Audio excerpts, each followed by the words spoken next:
अखिल भारतीय मराठी चित्रपट महामंडळाच्या आगामी निवडणुकीतून एक मोठी आणि धक्कादायक बातमी समोर आली आहे।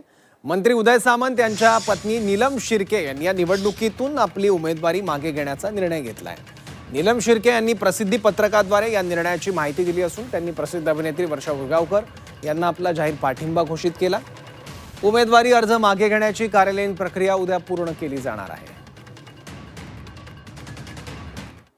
अभिनेत्री नीलम शिर्के सामंत यांनी एक सामंजस्याची भूमिका दाखवत आणि विशेषतः ज्येष्ठ अभिनेत्री वर्षा उसगावकर या निवडणुकीत उमेदवारी अर्ज दाखल करत आहेत म्हटल्यावर त्यांनी जे एकूण या निवडणुकीतून माघार घ्यायची ठरवली आणि वर्षा उसगावकरजी यांना शुभेच्छा द्यायच्या ठरवल्या। खरं तर चित्रपट क्षेत्रामध्ये इतक्या सामंजस्याने आणि खेळीमेळीने जरी सगळी प्रक्रिया संपन्न होत असेल तर निश्चितच एक कलासक्त रसिक म्हणून आम्हाला याचा आनंद आहे।